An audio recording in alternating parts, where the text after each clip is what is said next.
Muy buenas tardes, ministros y damas, jóvenes y todos los presentes y todos los que están en otros países.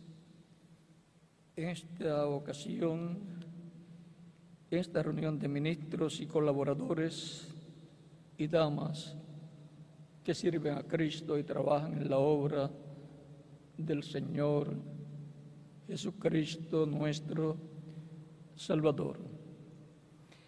Que las bendiciones de Cristo, el ángel del pacto, sean sobre todos ustedes y sobre mí también. Para esta ocasión leemos en Isaías capítulo 14,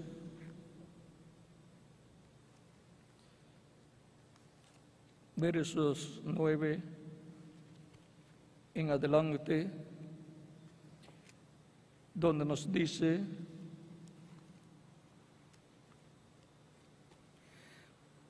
por amor de mi nombre diferiré mi ira,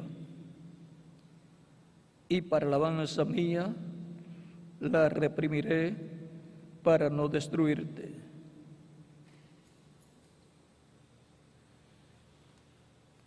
Que Dios bendiga nuestras almas con su palabra y nos permita entenderla.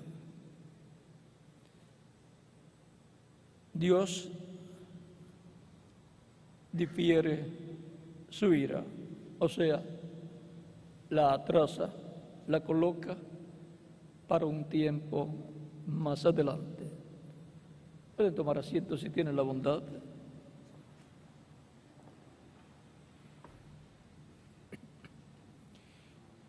Es como cuando se lleva a cabo una actividad y no se transmite en ese momento por la televisión, pero luego la pasan 1 hora o 2 horas o al otro día, esa actividad por la televisión. Eso fue diferido. Se grabó en un momento lo que se habló y luego lo transmitieron más adelante. Todo el mundo lo vio más adelante. Y lo que Dios ha hablado acerca de su ira para venir sobre la humanidad, luego, más adelante, es visto. Ahora, cuando Dios dice para tantos años o tal tiempo, y luego no vemos que se cumple en ese tiempo, eso no significa que Dios no lo va a cumplir, sino que Dios lo atrasa para un tiempo más adelante. Eso es diferir su ira, que fue hablada para caer en cierto momento y luego podemos ver que no se cumple en ese momento, sino en un tiempo más adelante. Atrasa su ira por amor a su nombre, porque el pueblo se arrepiente en ese tiempo, busca a Dios, y Dios tiene misericordia porque es un Dios misericordioso que se arrepiente de lo que Él dijo que va a hacer para ese momento y lo coloca para más adelante, como el caso en el tiempo de Jonás, en el cual Dios le ordenó predicar, proclamar que Dios iba a destruir aquella ciudad de Nínive, y el pueblo escuchó a Jonás hablando, y hasta el rey se arrepintió de sus pecados junto con el pueblo, y se pusieron en ayuno y oración, pidiendo a Dios misericordia y hasta los animales fueron puestos en ayuno juntamente con el pueblo por 3 días. Y Dios miró lo que hicieron, arrepentidos, y tuvo misericordia de ellos, de ese rey y su reino, el pueblo. Y pasaron los 40 días y no vino la destrucción. El profeta Jonás, un profeta verdadero de Dios, con el mensaje verdadero de Dios para ese tiempo, se enojó. Él se colocó a la sombra de una calabacera que había Dios hecho aparecer y nacer, esperando que Dios destruyera a Nínive, y no ocurrió. Falló ese profeta en decir que en 40 días, dentro de 40 días o pasados 40 días, Dios destruiría a Nínive. No falló. ¿Qué sucedió? Que Dios tuvo misericordia con el pueblo y fue diferida su ira para más adelante. Más adelante, en otra ocasión, el pueblo estaría en una condición de pecado y sin arrepentimiento, y entonces se cumpliría esa palabra. Dios difiere su ira. Cuando el pueblo busca a Dios, Dios se arrepiente de destruir en ese tiempo al pueblo, pero lo hace más adelante, donde el pueblo no estará arrepintiéndose de sus pecados. Miren aquí,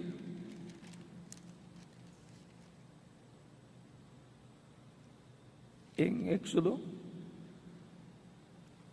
también nos habla acerca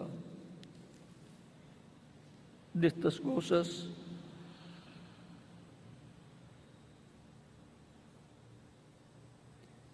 En el capítulo 34 del Éxodo, cuando Moisés estaba en el monte Sinaí, orando por el pueblo, pidiéndole a Dios que tuviera misericordia del pueblo,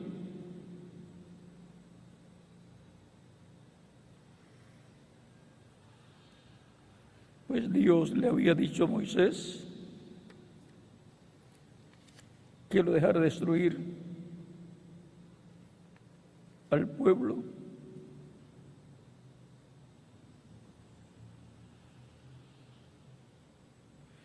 Y Dios pondría a Moisés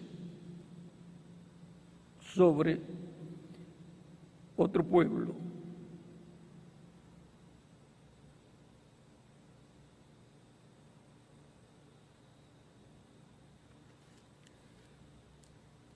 Dice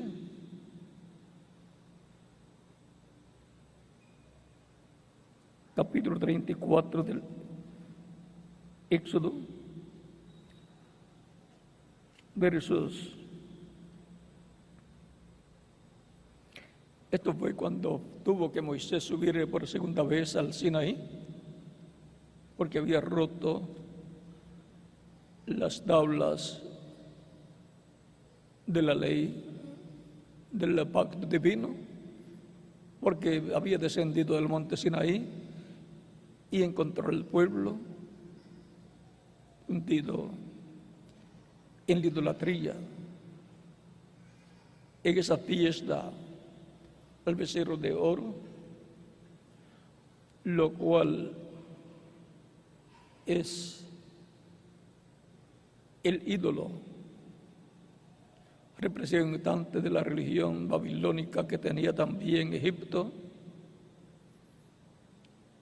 y que representaba también al dios babilónico y que representaba también a Nimrod, algún día tendré que hablar del tema del becerro de oro con todos los detalles. Pero eso lo vamos a dejar para el tiempo en que ustedes tengan el nuevo templo, la carpa catedral, a donde he sido invitado para predicar en esos días. Y en ese tiempo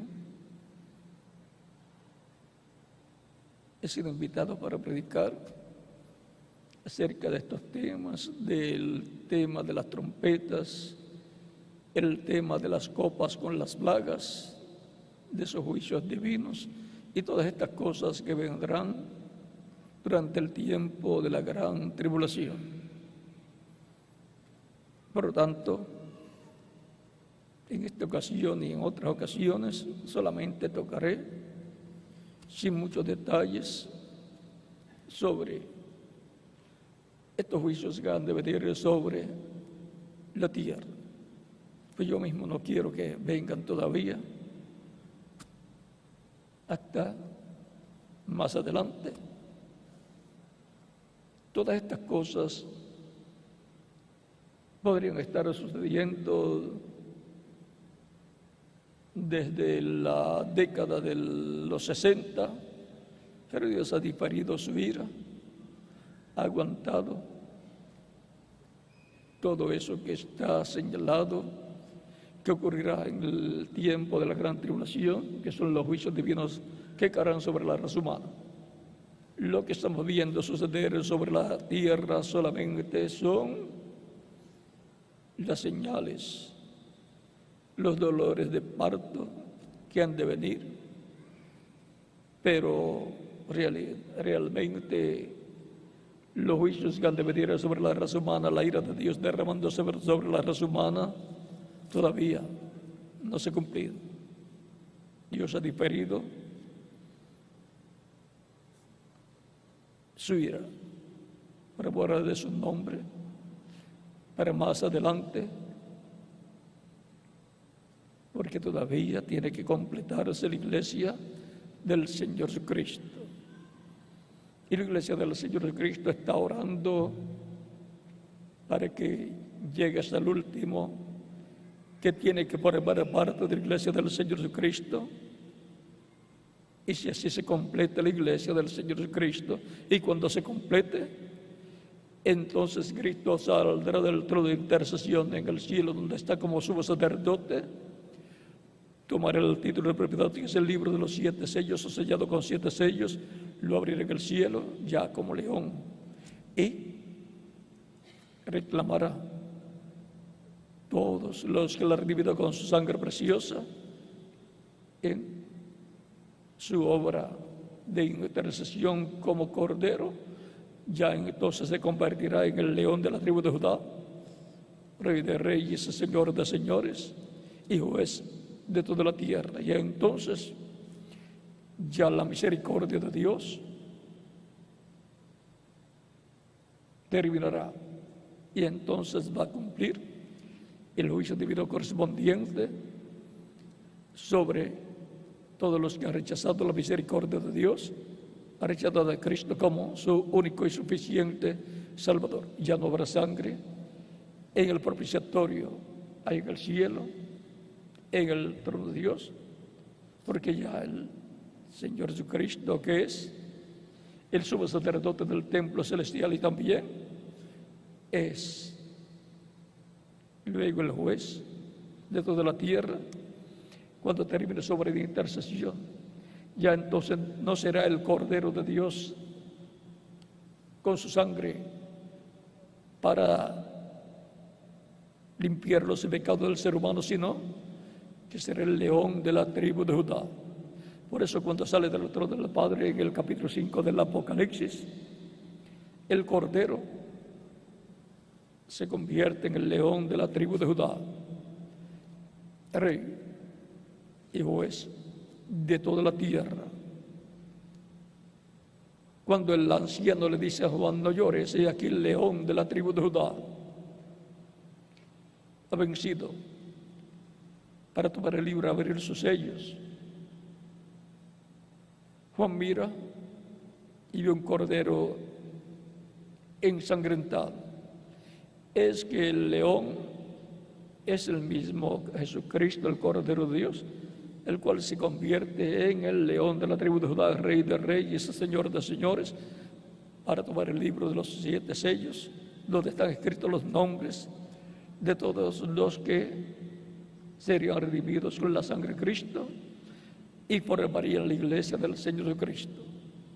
Y hasta que no se complete ese número de la iglesia del Señor Jesucristo, Cristo no puede salir del trono de intercesión, tiene que permanecer como sumo sacerdote en el lugar santísimo del templo celestial, haciendo intercesión con su propia sangre por todos los que están escritos en el libro de la vida del Cordero, que lo recibirían como único y suficiente Salvador. Por lo tanto, la ira de Dios no se puede derramar sobre la raza humana hasta que no se complete el número de la iglesia del Señor Jesucristo, número que sabe el Señor Jesucristo, número que está establecido por Dios desde antes de la fundación del mundo, en que fue escrito el libro de la vida del Cordero. Por lo tanto, eso es lo que ha estado deteniendo la ira de Dios. Si se completaba en la década del 60, en la década del 60, entonces Cristo tomaría el título de propiedad, lo abriría en el cielo y haría su orden de reclamo. Sería revelado todo el misterio de ese libro. Sería revelado el 7º sello también, que es el último, que es la venida del Señor. Y Cristo resucitará a los muertos creyentes en él, pasaría por el paraíso, resucitar a los muertos en cuerpos glorificados como el cuerpo glorificado que Cristo tiene, y a los creyentes que estarían vivos los transformaría. Y luego de una temporada, digamos, de 30 a 40 días en la tierra, ya resucitando los muertos creyentes en él y transformar a los vivos, en donde una manifestación poderosa del poder de Dios se llevaría a cabo en medio de su iglesia, en la etapa correspondiente a esa manifestación y territorio correspondiente, y desde ahí llenaría toda la tierra con esa poderosa manifestación de Dios por medio de Cristo en medio de su iglesia, en donde el poder de Dios será visto, en donde se repetirán todas esas cosas que fueron vistas en el tiempo de los apóstoles, en donde los Ananías y Zafiras nuevamente aparecerán. Todo lo que está allá en el tiempo de los apóstoles visto en la manifestación de Dios por medio del Espíritu Santo, por medio del Espíritu de Cristo. Recuerden que Cristo dijo: yo estaré con vosotros todos los días hasta el fin del mundo. ¿Cómo estaría? En el Espíritu Santo. Volverá la iglesia a tener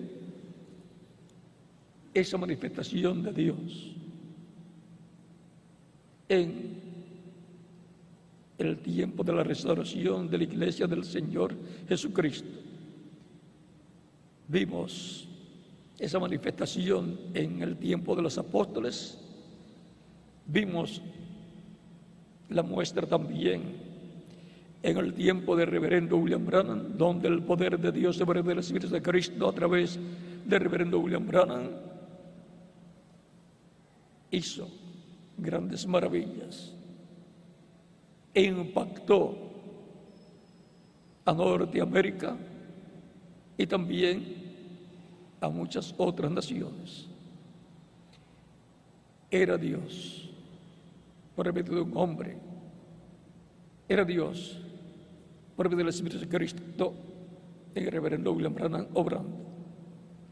No era un hombre haciendo esas señales, no era un hombre resucitando a los muertos, no era un hombre sanando a los enfermos, no era un hombre dando vista a los ciegos. Era Dios por medio del Espíritu de Cristo en el reverendo William Branham. Por lo tanto, la gloria la lleva Dios. Y eso fue una muestra de lo que Dios va a hacer en ese tiempo final, en medio de su iglesia,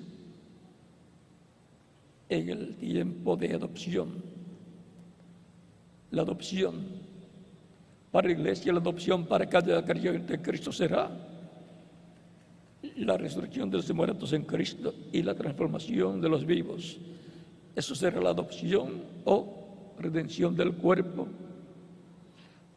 porque esa es la parte física que viene para la iglesia del Señor Cristo, la adopción física, que es la redención física, la redención del cuerpo, en donde obtendremos el cuerpo eterno, inmortal, incorruptible y glorificado, que Él ha prometido para todos los creyentes en Él.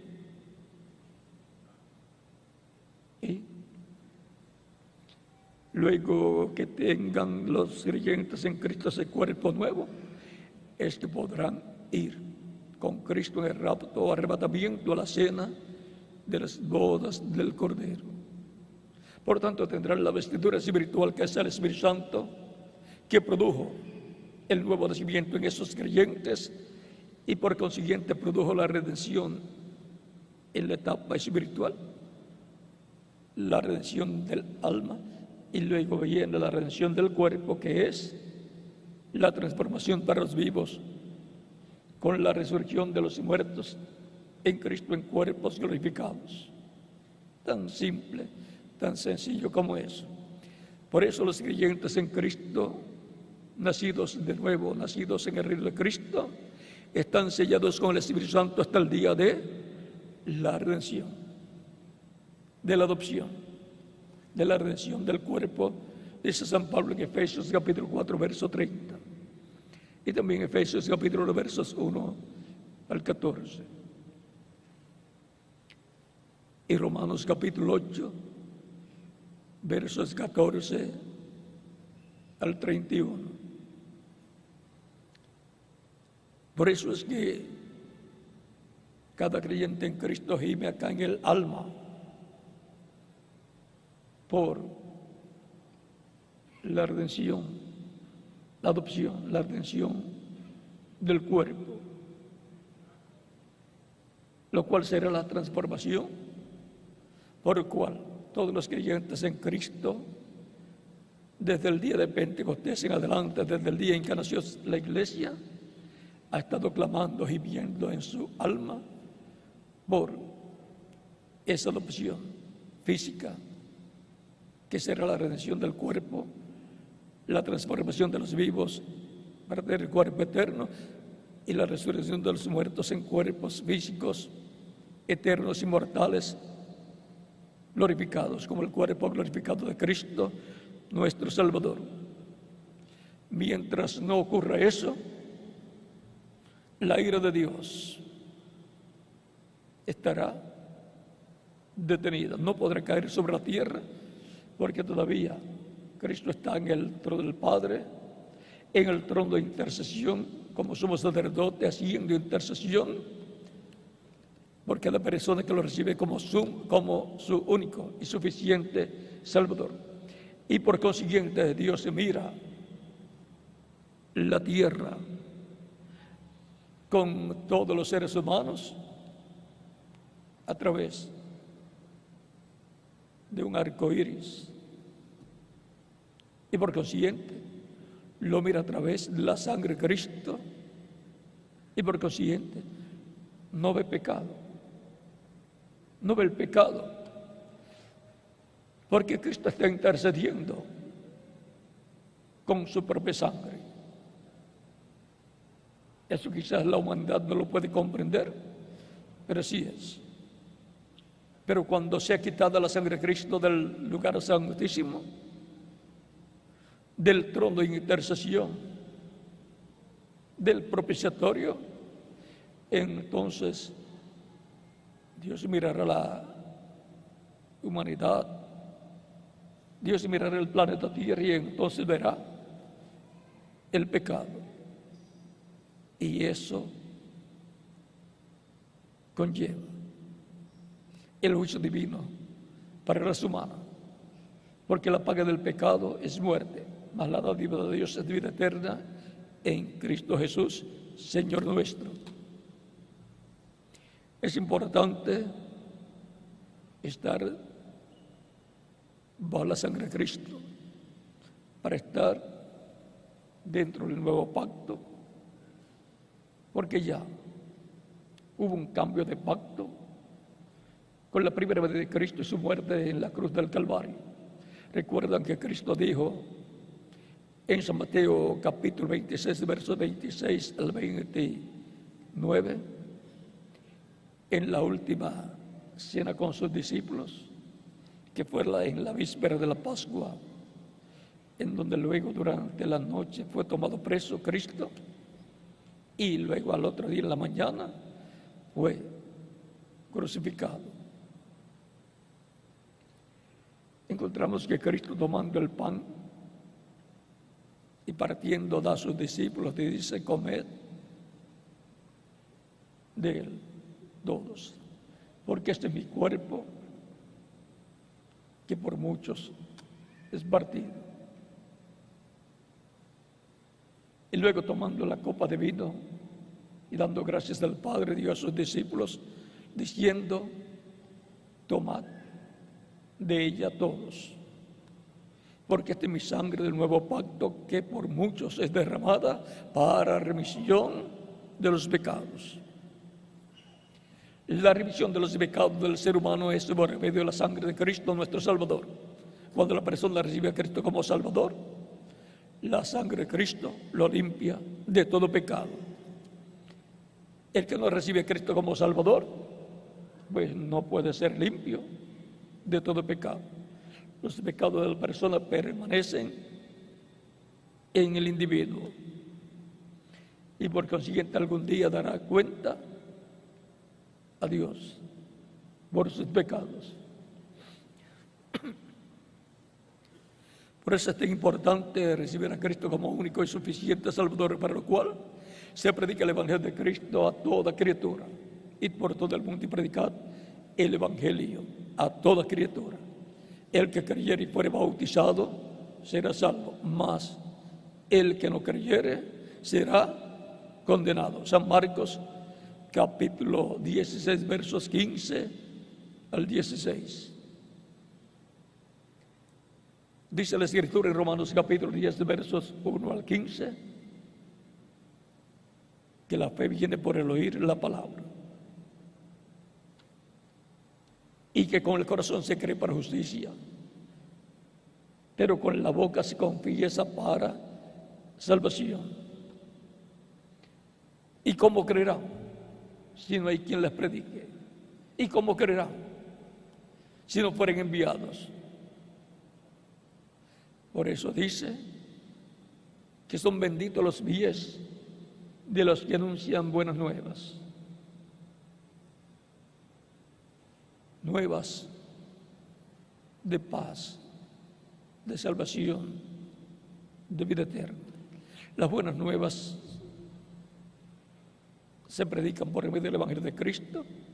Las buenas nuevas de salvación y vida eterna por el medio de Cristo nuestro Salvador, que Él tomó nuestros pecados y murió por nosotros en la cruz del Calvario, para que nosotros podamos tener vida eterna. Y se hace efectiva la salvación y vida eterna en la persona que lo recibe como Salvador. Porque el perdón no es perdón hasta que la persona lo acepta. Si no lo acepta, perdió la única oportunidad de obtener el perdón de sus pecados y obtener la salvación de vida eterna. Es importante entender estas cosas para que la fe nazca en el alma y en el corazón y reciba a Cristo como Salvador de la persona. Recuerden que Dios no envía juicio al individuo ni al mundo sin antes avisar. La predicación del Evangelio de Cristo es el aviso más grande que le da a Dios al ser humano para evitar el juicio divino, evitar ser echado en el lago de fuego el individuo por sus pecados.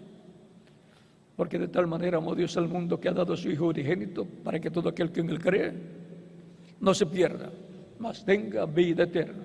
Pero el que no cree, pues se perderá. Y esto lo tienen que oír y entender las personas que viven en el planeta Tierra para que comprendan que es un asunto de vida o muerte el escuchar el Evangelio de Cristo y recibirlo como Salvador. Si lo recibe como Salvador es vida eterna para la persona.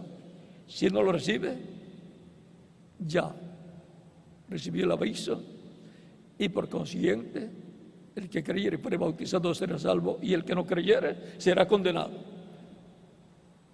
Tiene ese aviso el ser humano. Por eso fue San Juan capítulo 13 verso 16 también. Porque de tal manera amó Dios al mundo que ha dado a su Hijo unigénito para que todo aquel que en él cree no se pierda, mas tenga vida eterna. Y también nos dice que como Moisés levantó la serpiente en el desierto, el Hijo del Hombre sería levantado. ¿Para qué? Para que aquel que en él cree no se pierda, mas tenga vida eterna. Es una mirada de fe a Cristo. ¿Cómo era una mirada de fe a la serpiente que fue levantada en el desierto para que fuera anulado el veneno de muerte que era colocado en las personas que eran mordidas por serpientes venenosas? Y es una mirada de fe a Cristo crucificado por nosotros en la cruz del Calvario, la que anula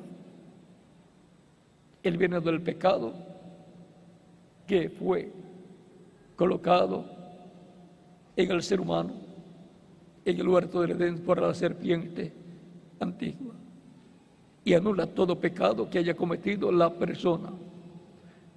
Una mirada de fe a Cristo crucificado hace eso, porque la sangre de Cristo nos limpia de todo pecado. Todo pecado que es confesado a Cristo por la persona es colocado en la sangre de Cristo y Cristo con su sangre lo limpia, lo desaparece ese pecado, y cuando Dios mira a la persona no ve pecado en la persona, ha sido justificada la persona. Por lo tanto, es importante entender estas cosas para saber qué hacer para obtener la misericordia de Dios y no perecer. En el tiempo de Noé era lo mismo.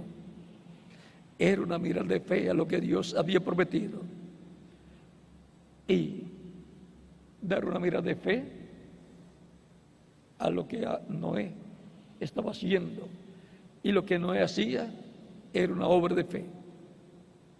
Había obtenido la revelación de lo que vendría y de lo que tenía que hacer para que la ira de Dios no cayera sobre él y su familia. Era una obra de fe, y las personas tenían que mirar esa labor, esa construcción del arca, con una mirada de fe, porque no llovía en ese tiempo. No se veían nubes cargadas con agua.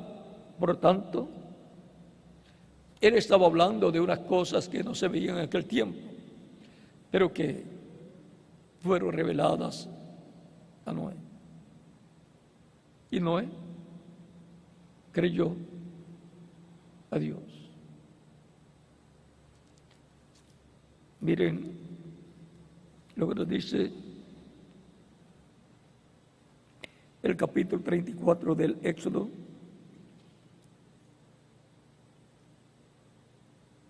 Cuando Moisés subió por segunda vez al monte con unas tablas de piedras que él preparó. Porque las primeras Dios las cortó de la roca, las preparó Dios. Las segundas tablas le tocó a Moisés cortarlas y prepararlas como estaban las primeras. Así fue una labor difícil para Moisés y tenía poco tiempo para hacerlo. Capítulo 34 del Éxodo dice: Jehová dijo a Moisés: alízate 2 tablas de piedra como las primeras y escribiré sobre esas tablas las palabras que estaban en las tablas primeras que quebraste. Prepárate pues para mañana y sube de mañana al monte Sinaí y preséntate ante mí sobre la cumbre del monte. O sea, tenía poco tiempo. Le dice para mañana. Así es que el día antes tenía él que cortar las tablas, alisarlas, prepararlas como estaban las primeras, para subir a la cumbre del monte Sinaí. ¿Cuántos de ustedes han subido al monte Sinaí, a la cumbre? ¿Verdad que da trabajo? ¿Cómo cuántas horas toma subir? Y sube uno muy cansado. Y eso actualmente, ¿cómo sería en el tiempo? Que no estaba preparado quizás el lugar para subir fácilmente. Pero ese monte era llamado el monte de Dios en aquel tiempo. Y puede seguir siendo llamado monte de Dios, porque ahí apareció Dios a Moisés. Y tenía mucho trabajo Moisés.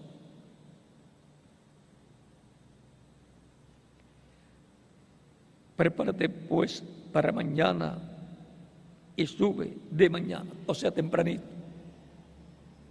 por la mañana. Sube de mañana al monte Sinaí y preséntate ante mí sobre la cumbre del monte. Y no suba hombre contigo, ni perezca alguno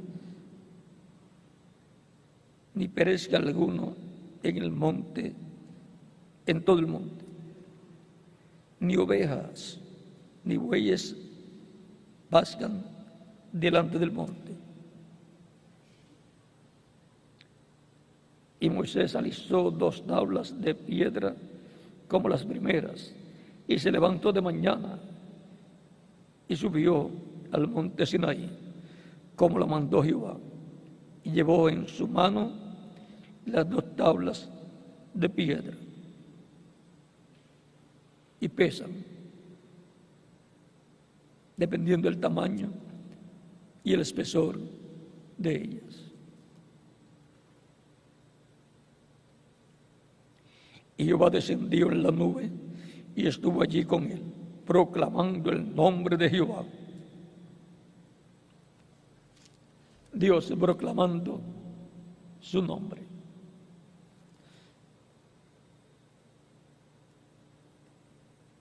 Y pasando Jehová por delante de él, proclamó, ya que el idioma que lo hizo, esta es una traducción, proclamó Jehová, Jehová, fuerte, misericordioso y piadoso, tardo para la ira, ¿ve? Da oportunidad al ser humano. No trae la ira apresuradamente, sino que le da tiempo al ser humano para que escuche el aviso de parte de Dios, recapacite y se arrepienta delante de Dios antes que venga la ira de Dios. Tardo para la ira y grande misericordia y verdad, que guarda misericordia a millares, que perdona la iniquidad, la rebelión y el pecado. Y si dice que perdona, entonces da tiempo al ser humano para que se arrepienta, para perdonarlo, porque eso es lo que Dios quiere, tener misericordia de las personas y perdonar a las personas.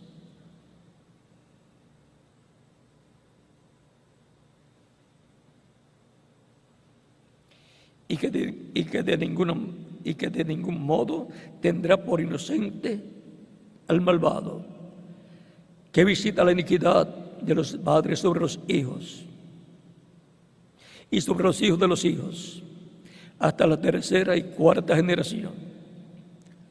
O sea, que el pecado que cometen los padres, luego pueden recibir castigo por ese pecado los hijos o los hijos de los hijos, hasta la tercera y cuarta generación. O sea, la consecuencia del pecado de una persona puede tenerla también sus hijos o sus nietos o sus bisnietos, hasta la cuarta generación. Recuerden que en la persona, en un hombre, está en sus lomos sus hijos que va a tener, también sus nietos y sus bisnietos.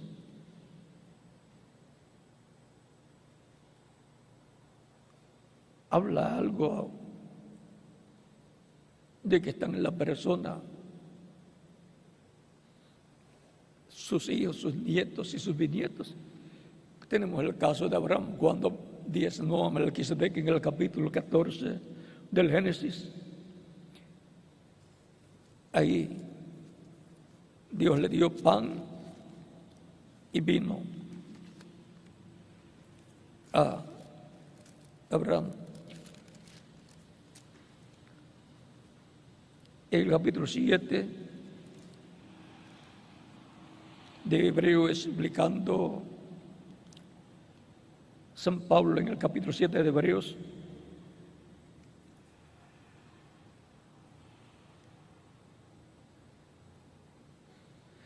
dice: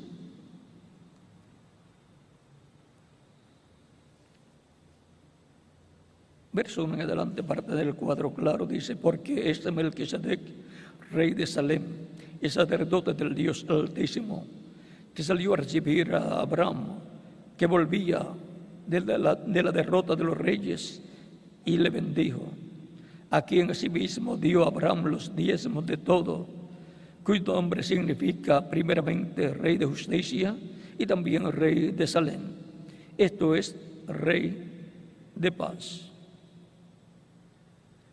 Rey de Salem, Rey de Paz. Salem, pues es paz. Sin padre, por lo tanto, si sin padre, pues es eterno.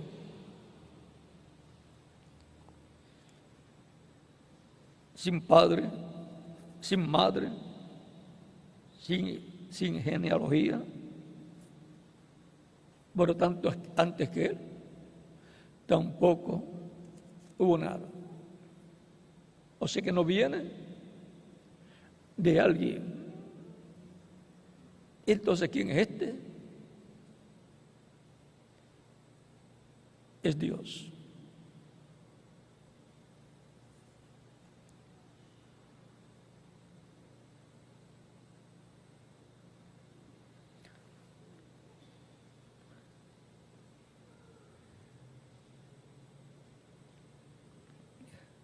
Que no tiene principio de días ni fin de vida.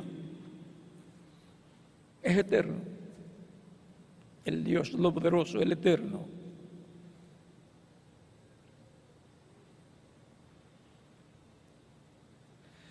Sino hecho semejante al Hijo de Dios, permanece sacerdote para siempre. Este es el sumo sacerdote del templo celestial. En primera de Timoteo capítulo 3, verso 16 dice: grande es el misterio de la piedad. Dios ha sido manifestado en carne. Era el mismo Dios en la forma de un hombre, pero de otra dimensión. El sacerdote del templo celestial.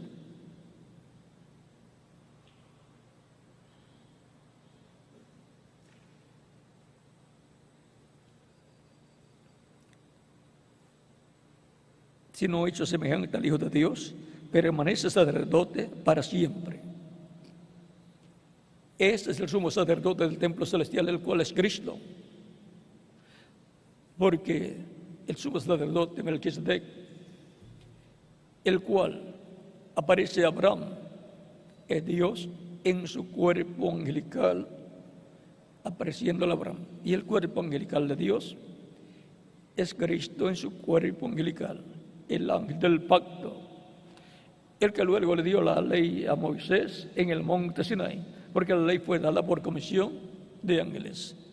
El ángel del pacto, allí en el monte Sinaí, y ángeles de Dios, allí presentes, ejército celestial, allí presentes. Por eso Cristo dijo en el capítulo 8, versos 56 al 58 de San Juan: Abraham vuestro padre deseó ver mi día y lo vio y se gozó. Le dicen los judíos: no tiene 50 años y dices que has visto a Abraham. Jesús les dice: antes que Abraham fuese, yo soy. Y no les explicó. Pensaban que estaba loco. Porque si usted dice: antes que Abraham fuese, yo soy, van a decir que usted está loco. Pero todos los creyentes en Dios, todos los creyentes en Cristo, estaban en Cristo cuando Él estuvo aquí en la tierra, y todos los creyentes en Cristo estaban en Cristo antes de Cristo venir a la tierra. Eso no es entendible humanamente, pero es bíblico. Estábamos en Dios desde antes de la fundación del mundo, escritos en el libro de la vida del Cordero, que es la sección del libro de la vida, donde están los que formarían la iglesia del Señor Jesucristo, y que por consiguiente son los que recibirán a Cristo como único y suficiente Salvador. Y son los que no se pueden perder en ningún momento. Esas son las personas de las cuales Cristo dice en San Juan capítulo 10, versos 27 al 30, mis ovejas oyen mi voz. ¿Y cuál es la voz?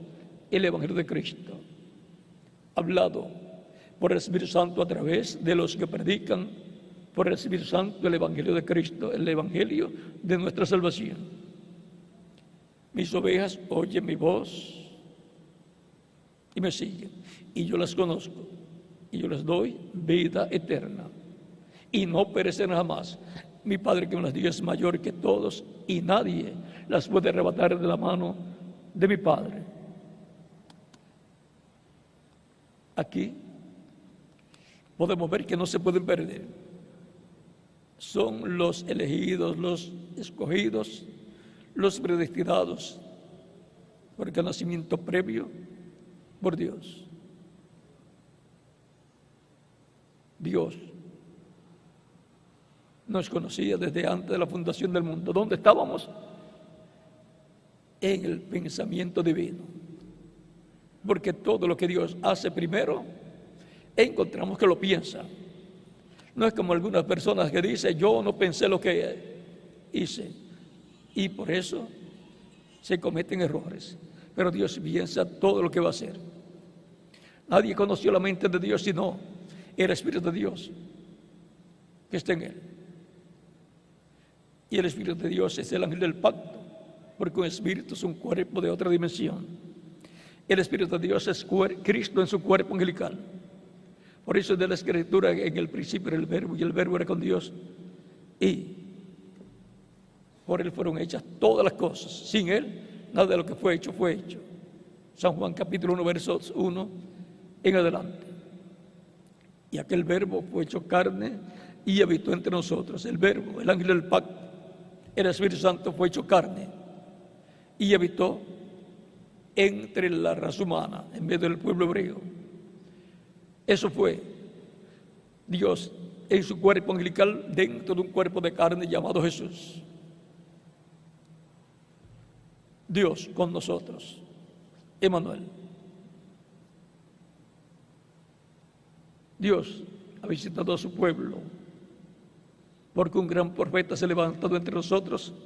Decían las personas que vieron a Jesús resucitando al hijo de la viuda de Naín, de la ciudad de Naín.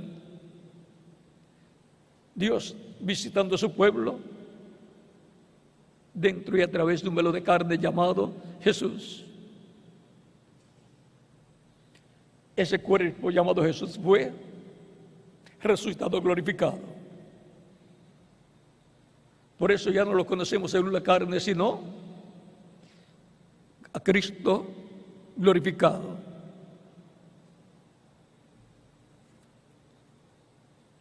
Él no era ni judío ni gentil. Era el Verbo hecho carne. Fue creado por Dios ese cuerpo de carne para, por medio de ese cuerpo de carne, llevarse a cabo la redención del ser humano. Fue para hacer el sacrificio de expiación por nuestros pecados, tipificado en el Cordero que Abraham sacrificó a Dios en lugar de su hijo Isaac. Ese es el cordero que sacrificaban en la víspera de la Pascua para la preservación de la vida de los primogénitos hebreos, como fue sacrificado en la víspera de la Pascua ya en Egipto, para la preservación de la vida de los primogénitos hebreos que estaban en los hogares hebreos. Los egipcios no tenían sacrificio de expiación por el pecado, no tenían sacrificio de un cordero, porque la revelación la tenían los judíos, los hebreos, dada por Dios a través del profeta Moisés. Y eso venía desde el tiempo de Adán, que se comenzó a sacrificar animalitos por el pecado, para obtener el perdón y ser cubiertos con la sangre de esos sacrificios que no quitaban los pecados, pero los cubrían, porque todavía no había llegado un sacrificio perfecto, porque los animales no tienen alma, por lo tanto no eran perfectos esos sacrificios. Pero Cristo fue presentado como el Cordero de Dios que quitaría el pecado del mundo. Por Juan el Bautista se lo presentó. Este era el sacrificio perfecto, el Cordero perfecto, que sería sacrificado para quitar el pecado del mundo, para la preservación de los hijos de Dios. En el éxodo espiritual que se llevaría a cabo. Segundo éxodo. El primero fue físico, que llevó a cabo Dios por medio del profeta Moisés, sacando el pueblo hebreo de la esclavitud en Egipto para llevarlos a la tierra prometida. El segundo es espiritual. Cristo libertando a su pueblo, a sus escogidos escritos en el cielo, en el libro del Cordero, o sea, libertándolos del reino de las tinieblas, del reino del maligno, y colocándolos en su reino. Y luego el tercer éxodo es llevar este tiempo para entrar a la tierra prometida del cuerpo eterno, inmortal, incorruptible, entrar a la tierra prometida del reino de Cristo, del reino de Dios. Entrar físicamente. Ya hemos entrado espiritualmente, hemos sido trasladados del reino de las tinieblas, del reino del maligno, al reino del Hijo de Dios. Colosenses, capítulo 1, versos 12 al 25. Y ahora viene la segunda parte de la redención, la segunda parte de la adopción, para entrar físicamente al reino de Dios, con vida eterna, en un cuerpo físico, con vida eterna. Ahora, terminemos de leer este pasaje del Éxodo.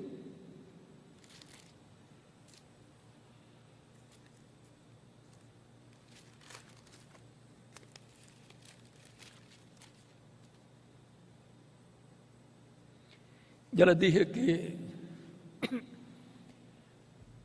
los hijos,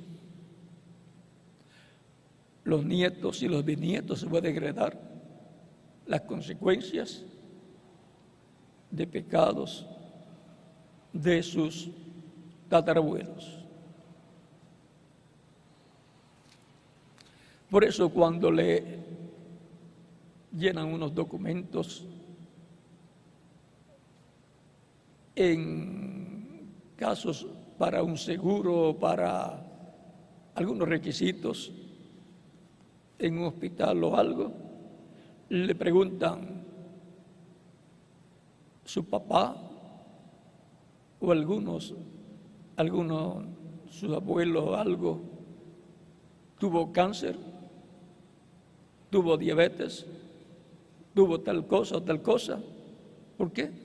Porque son cosas que se heredan, consecuencias por problemas que tuvieron algunos y sobre todo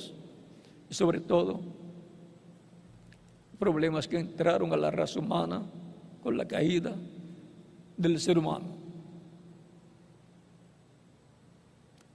En alguna ocasión les hablaré más claro de esos problemas de salud que entraron a la raza humana allá en el tiempo de Adán y Eva y de dónde vinieron esos problemas, cómo entraron a la raza humana y cómo entró la muerte a la raza humana. Con más detalles veremos eso. Hoy estamos aquí en un estudio bíblico, mañana también, pues los domingos son estudios bíblicos en la escuela dominical, en todas las iglesias que creen en Cristo. No importa la denominación, no importa el grupo.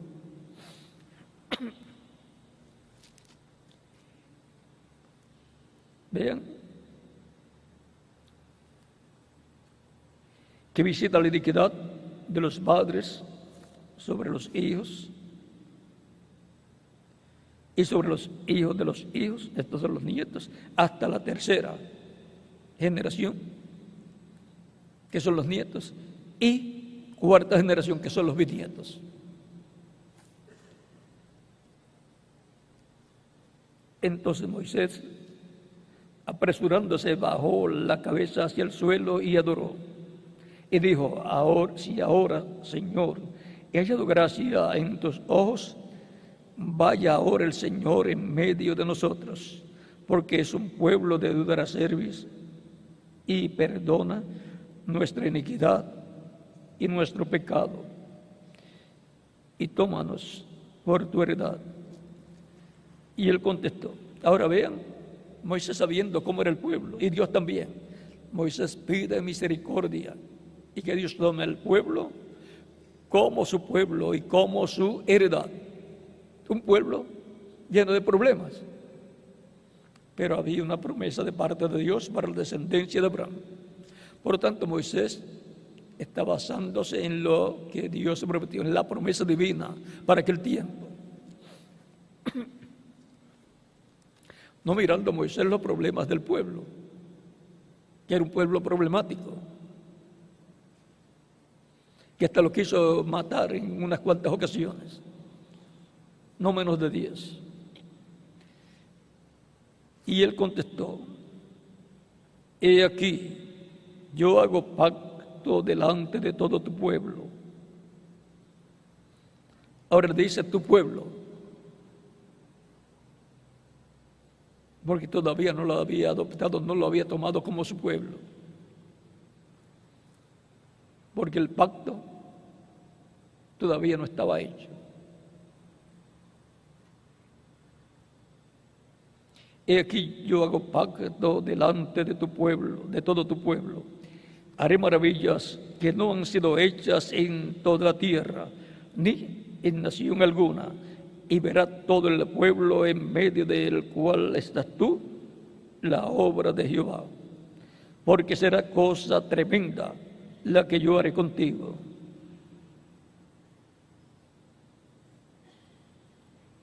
Guarda lo que te mando hoy. He aquí que yo echo delante de tu presencia al amorreo, al cananeo, al eteo, al fereceo, al heveo y al jebuseo. Guárdate de no hacer alianza con los devoradores de la tierra donde has de entrar, para que no sean tropiezo en medio de ti. Derribaréis sus altares y quebraréis sus estatuas y cortaréis sus imágenes de acera, porque no te has de inclinar a ningún otro Dios, pues Jehová, cuyo nombre es celoso, Dios celoso es. Por tanto, no harás alianzas con los devoradores de aquella tierra, porque fornicarán en pos de sus dioses y ofrecerán sacrificios a sus dioses, y te invitarán y comerás de sus sacrificios. O tomando de tus hijas para sus hijos, y fornicando sus hijas en pos de sus dioses, harán fornicar también a sus hijos en pos de los dioses de ellas. No te harás dioses de fundición. Ahora vean todo lo que Dios le ordenó a Moisés para que le ordenara al pueblo. Y ahora, lo de la tercera y cuarta generación, vean aquí, el capítulo 7 de Hebreos, que nos detuvimos un poquito, ahora volvemos, retomamos ese pasaje.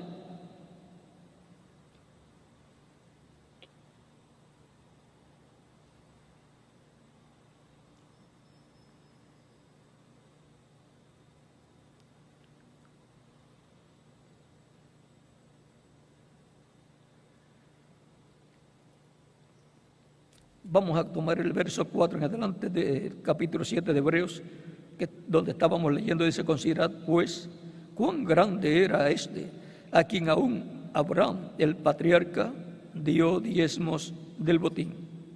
Ciertamente los que de entre los hijos de Leví reciben el sacerdocio tienen mandato de tomar del pueblo los diezmos según la ley, es decir, de sus hermanos, aunque estos también hayan salido de los lomos de Abraham. Pero aquel cuya genealogía no es contada de entre ellos, tomó de Abraham los diezmos y bendijo al que tenía las promesas. Y sin discusión alguna, el menor es bendecido por el mayor. O sea que Dios, que es el mayor, bendijo a Abraham.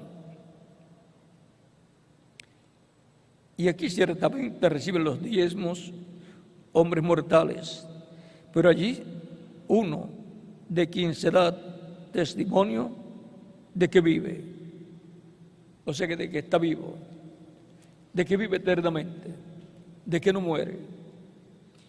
Y por decirlo así, en Abraham pagó el diezmo también Leví, que recibe los diezmos, porque aún estaba en los lomos de su padre cuando Melquisedec le salió al encuentro.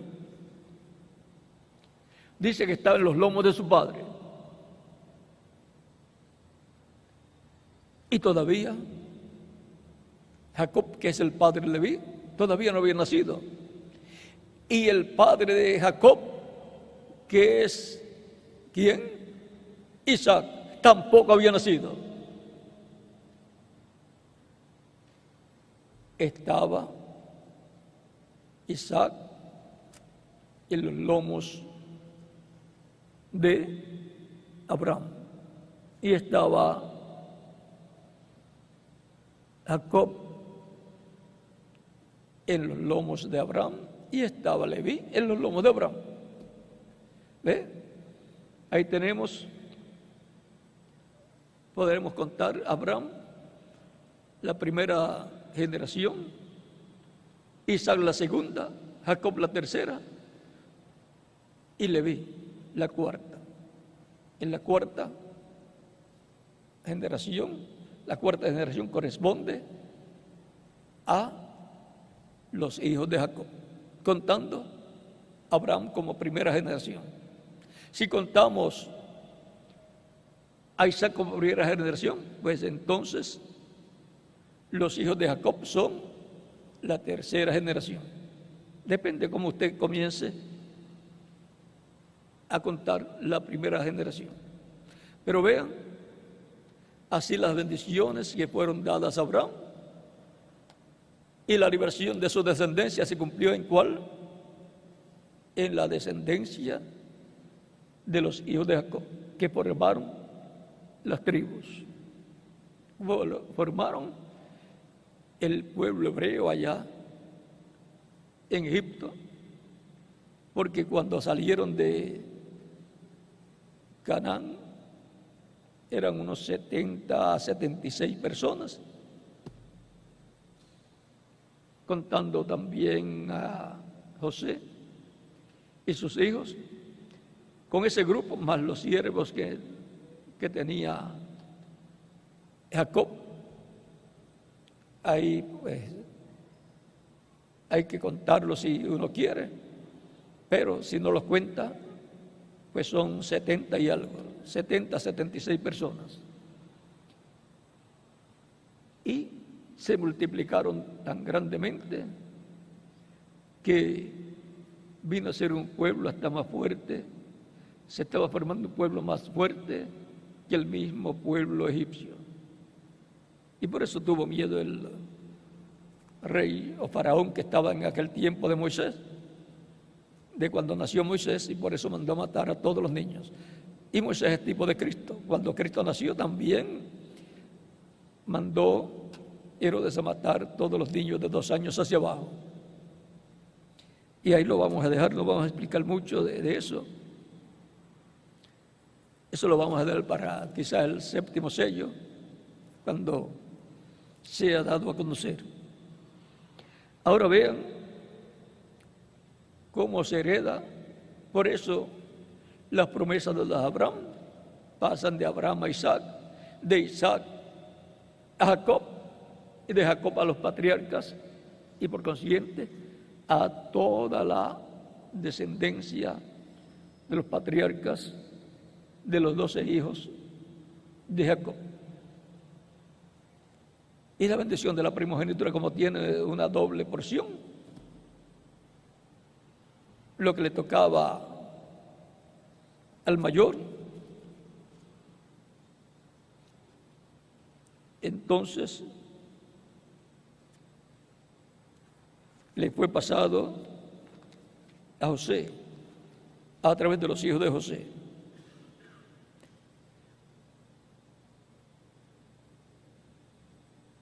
Así es que la bendición de Rubén, que era el primogénito, por cuanto deshonró a su padre, no fue fiel a su padre en algo que dice aquí, Primera de Crónicas capítulo 5, verso 1 en adelante, dice: los hijos de Rubén, primogénito de Israel, o sea, primogénito de Jacob e Israel, porque él era el primogénito, mas como violó el lecho de su padre, sus derechos de primogenitura fueron dados a los hijos de José, hijo de Israel, y no fue contado por primogénito. Bien que Judá llegó a ser el mayor sobre sus hermanos y el príncipe de ellos, mas el derecho de la primogenitura fue de José. Por eso, siendo la bendición de la primogenitura una bendición doble, una porción doble, José, la tribu de José, está compuesta de 2 tribus, la tribu de Efraín y la tribu de Manasés. ¿Ven lo sencillo que es? Y esa bendición de la primogenitura se requiere para la restauración del reino de David. Por eso, cuando fue dividido el reino de David, 10 tribus le fueron dadas a Jeroboam, descendiente de la tribu de Efraín. Y quedaron 2 tribus solamente para Judá, para el reino de David. En el tiempo de Roboam, hijo de Salomón, tienen que juntarse nuevamente los 2 palos, el palo de Judá y palo de José o palo de Efraín, que representan el palo de Judá, las 2 tribus que le quedaron al reino de David, y el palo de Efraín o palo de José, que representa y que corresponde a las 10 tribus que le fueron dadas a Jeroboam. Todo eso es un misterio para la restauración del reino de David. No es así porque sí, porque las naciones quieran que el reino de David sea restaurado. Es un programa divino y Dios es el que lo hará en la forma que Él lo ha programado desde antes de la fundación del mundo. Y eso está en el capítulo 9 de Isaías, que dice que el celo del Señor hará esto. O sea que no será una obra humana, sino una obra divina. Para lo cual el Mesías, cuando sea recibido por el pueblo hebreo, será el que hará estas cosas. Mientras tanto, y traerá la paz. Mientras tanto, no habrá paz para Israel, no habrá paz de Dios, porque la paz de Dios para Israel está en el reino de David y la traerá el Mesías príncipe, para lo cual vendrá Elías en su quinta manifestación proclamando la paz imperecedera que dará Dios a Israel en la restauración de los reinos de David. Por eso Israel está esperando Elías. Y cuando explican acerca de Elías proclamando la paz imperecedera, dicen que será un hombre de este tiempo, un hombre del tiempo en que se cumple esa profecía, que no será Elías literalmente. Así es que, y también el reverendo William Branham en la página 399 del mensaje de los sellos en español, en esa versión, dice que ser un hombre de este tiempo.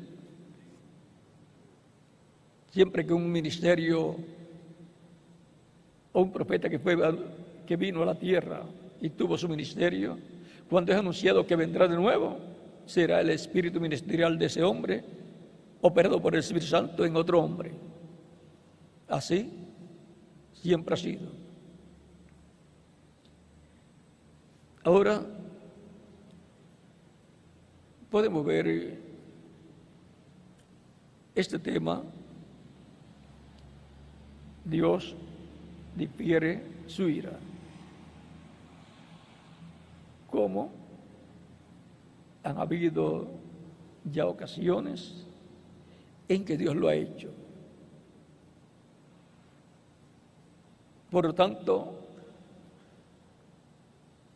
eso no es extraño que lo haya hecho también en nuestro tiempo. Y gracias a Dios por eso, porque por eso estamos todavía aquí en la tierra vivos. Si no, difiere su ira.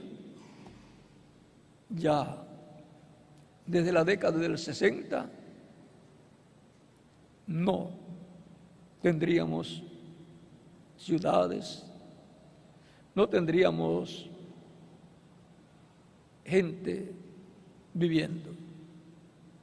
Pero por causa de los escogidos, vean, Dios ha estado haciendo eso. Como en el tiempo de Noé. Dios le dijo a Noé que iba a destruir la tierra al ser humano. Pero desde que se lo dijo hasta que se cumplió, transcurrieron unos 120 años. La paciencia de Dios. En lo que se preparó el arca para que se salvaran las personas que luego vendrían a comenzar una nueva civilización.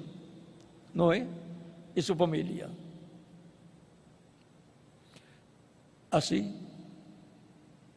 está sucediendo en nuestro tiempo. Recuerden que Cristo dijo, como fue en los días de Noé, así será la venida del Hijo del Hombre. Que comían, bebían, se casaban y se daban casamiento y no entendieron. Que no entendieron el programa de Dios. Y no entendieron, y vino el diluvio y se los llevó a todos. Vino la ira de Dios, el juicio divino, que es tipo y figura aquel juicio divino, es tipo y figura de los juicios divinos que vendrán en la gran tribulación. Es tipo y figura de la ira de Dios que ha de caer sobre la raza humana como cayó en aquel tiempo. Y también dijo que será como en los días de Lot, como en los días de Sodoma y Gomorra. Tampoco entendieron. Y cayó fuego del cielo y los quemó a todos. Y caerá fuego del cielo, tanto con bombas atómicas que están preparadas, fueron preparadas para ese propósito. Y los volcanes también estarán en erupción. Los problemas del calentamiento global, que llegará un momento en que el sol será tan caliente o calentará tanto. Recuerden que la capa de ozono ya está rota. Y ese agujero va creciendo cada día más por causa de las emanaciones de las industrias y otros problemas más que causan todos esos problemas en la capa de ozono. Y no hay costurero, no hay sastre que la pueda arreglar.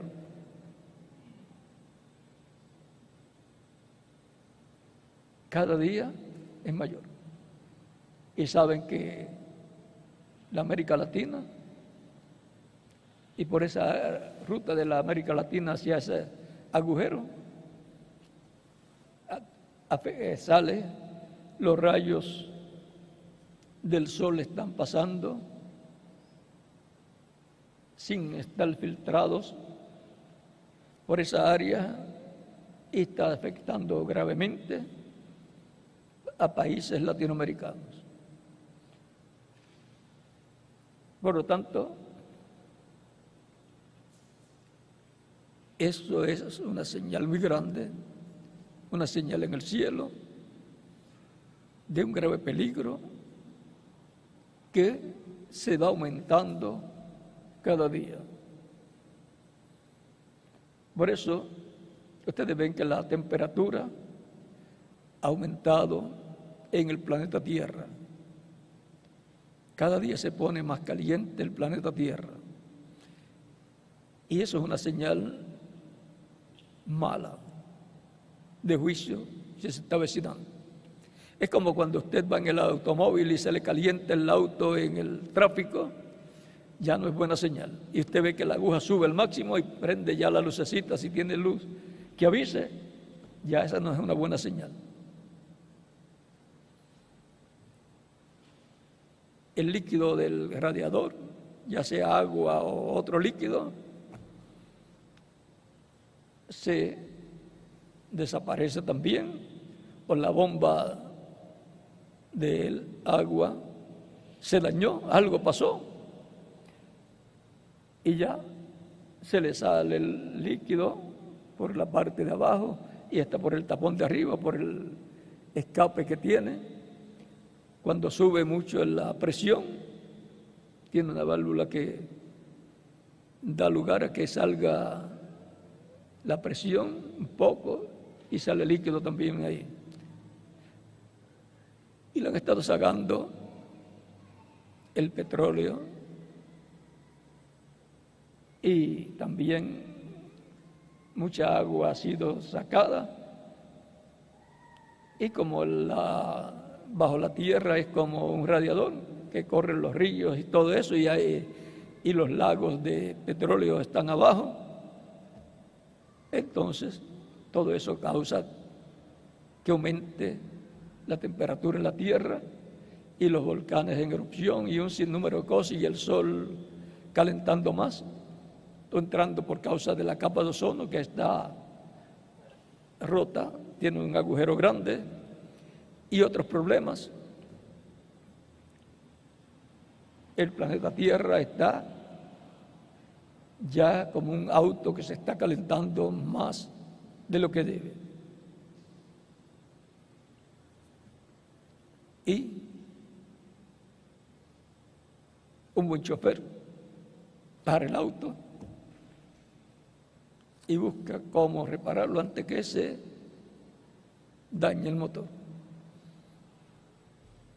Habrán hecho así los gobiernos del planeta Tierra, parar todo lo que estaba causando el calentamiento global para evitar que siga calentándose. Si no lo han hecho, pasará como le pasa al chofer, que no se detiene para resolver el problema y luego continuar su viaje.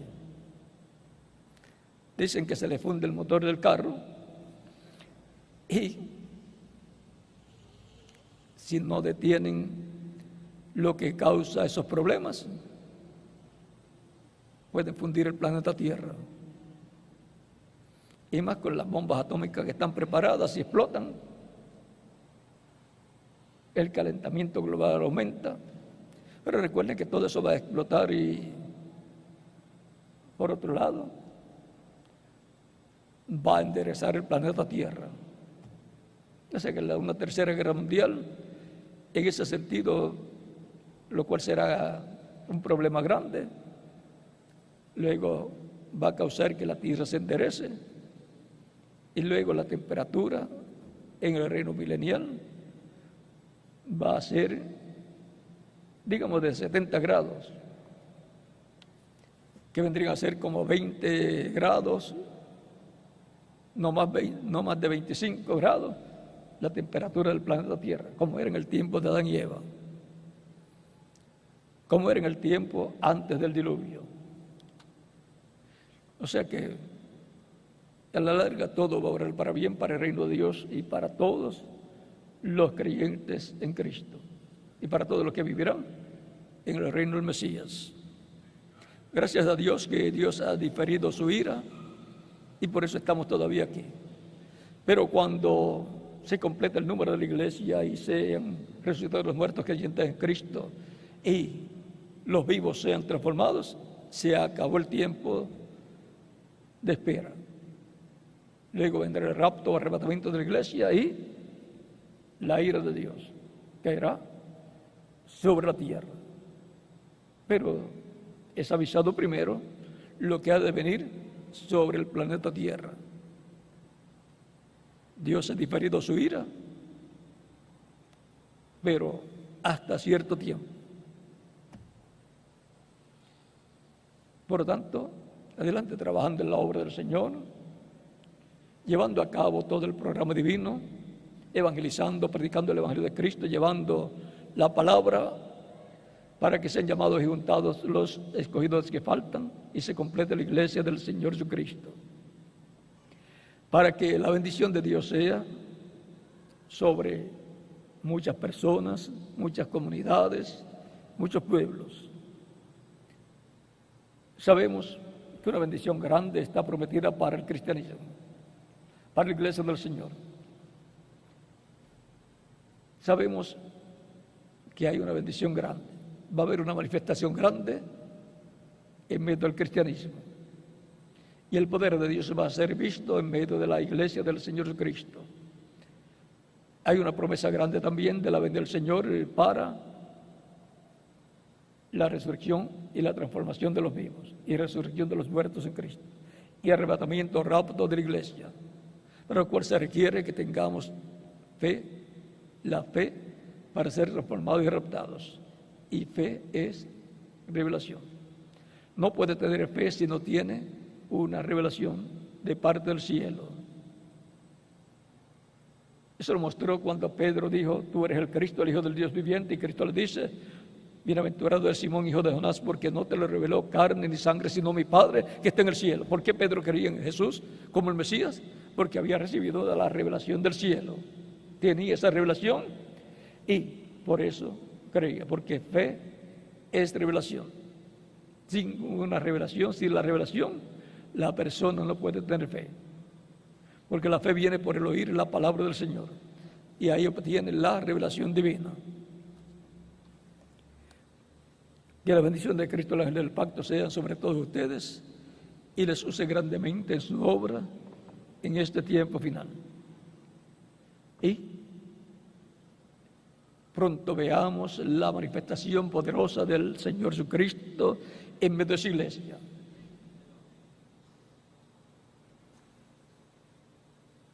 Hay promesas muy grandes para la iglesia del Señor Jesucristo. Bienaventurados los que trabajan en y basados en esas promesas correspondientes a este tiempo final. Eso es estar trabajando como Cristo dijo: me conviene. No sabían que en los negocios de mi Padre me conviene estar. ¿Cómo estaba? Trabajando en ellos. ¿Qué eran los negocios del Padre? Eran trabajar en lo que Dios había prometido, cumpliendo lo que Dios había prometido. Eso era lo que Cristo hacía, cumpliendo lo que Dios había prometido para aquel tiempo. Y trabajar en lo que Dios ha prometido es estar trabajando en los negocios del Padre. Es importante saber cuáles son las promesas de Dios para el tiempo en que uno vive y trabajar en ellas.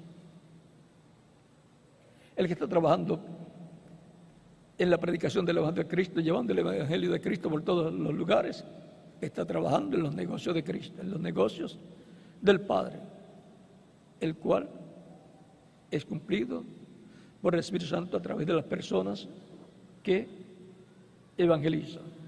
Y así, por estilo, porque están predicando por el Espíritu Santo el Evangelio. Así son todas las cosas en el reino de Cristo, en la iglesia del Señor Jesucristo. Bueno, que Dios les bendiga y hasta mañana, Dios mediante, en donde nos veremos nuevamente con la conferencia correspondiente a mañana, Dios mediante, que también será un estudio bíblico, como siempre tenemos y como siempre se hacen los domingos en todas las iglesias del cristianismo. Siempre el domingo, exceptuando algunas que lo hacen el sábado, la mayor parte, el estudio bíblico lo tienen el domingo en la mañana. Que Dios les bendiga y les guarde y continúen pasando una tarde feliz llena de las bendiciones de Cristo, nuestro Salvador. Con ustedes nuevamente, Reverendo José Benjamín Pérez, para continuar.